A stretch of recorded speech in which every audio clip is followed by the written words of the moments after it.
నేను ఒకటే చెప్పాను ఆ రోజున, మనల్ని ఎవడు ఆపేది.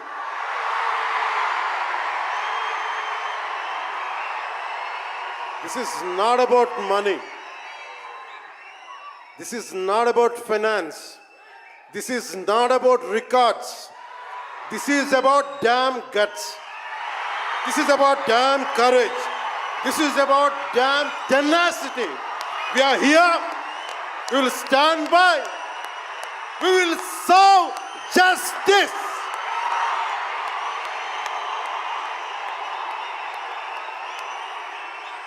పవన్ కళ్యాణ్ ఎప్పుడు రికార్డుల కోసం ప్రయత్నం చేయాల. Reluctant actor. మా బ్రహ్మానందం గారు చెప్పినట్టుగా నేనేం కోరుకోలే, నేను ఒక యాక్టర్ అవ్వాలని కోరుకోలే, సగటు మనిషిగా బతుకుదామన్న ఒక్క ఆలోచన తప్ప నాలో ఏం లేదు.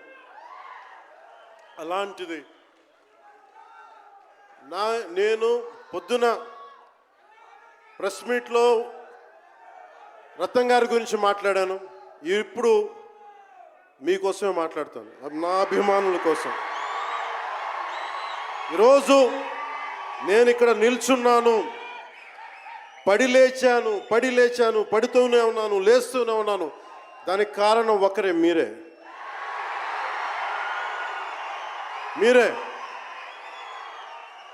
పడిపోయినా, కింద పడ్డా, లేచినా, ఉన్నా, అన్నా నీ వెంట మేము ఉన్నామని. నా దగ్గర ఏమన్నా ఆయుధాలు ఉంటాయా? నా దగ్గర ఏమన్నా గుండాలు ఉంటారా? నా దగ్గర ఎవరు లేరు, గుండెల్లో ఉండే మీరు తప్ప.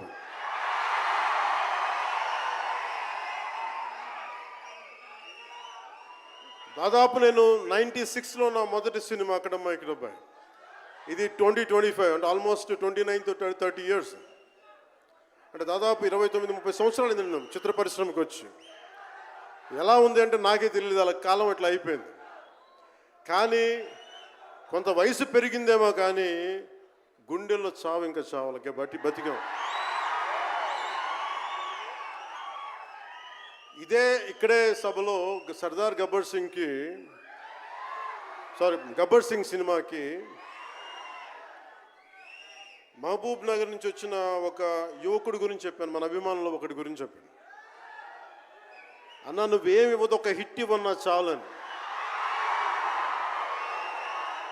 ఆ రోజు నేను భగవంతుని కోరుకున్నాను, నా అభిమానుల కోసం, నా కోసం కాదు కానీ ఒక హిట్ ఉంటే బాగుంటుంది అని కోరుకున్నాను.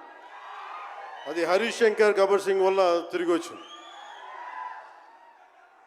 కానీ ఈ సినిమా చాలా డిఫికల్ట్ టైమ్స్లో చేశాను. ఇది సినిమాల మీద టెక్నీషియన్గా నేను ఉండి ఒక్క నిమిషం సినిమాలు కష్టంగా ఉండి, ఒక సినిమా చేయటం ఎంత కష్టమో, సినిమా చేయటం చాలా చాలా కష్టం.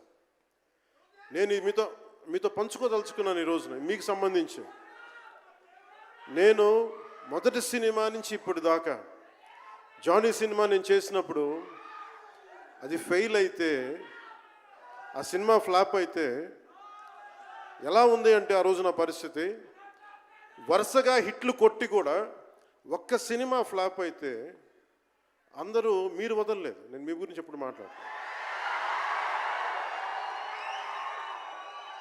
అంటే ధనం మూలం మిదం జగత్ అంటాం.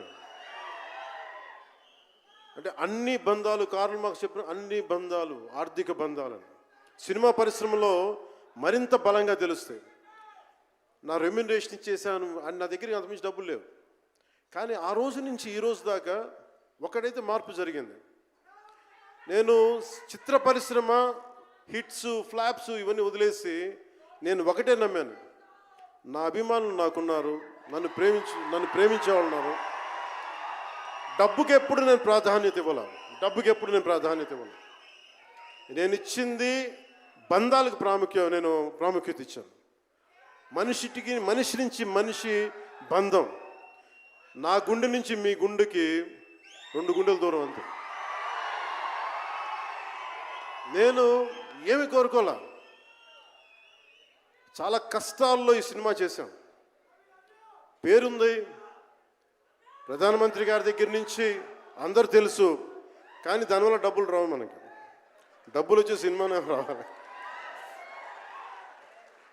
కానీ సినిమాని ఎలా చేస్తాం? మిమ్మల్ని రంజింపచేయాలి, మిమ్మల్ని ఆనందింపచేయాలి.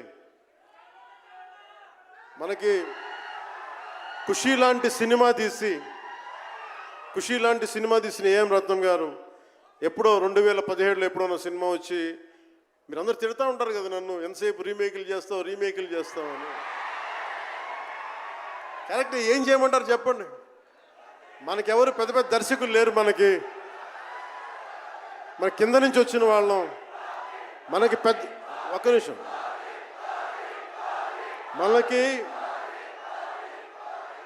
మన సినిమాలని చెప్తున్నా, ఓజీ సంతోషం, ఇది వీరా,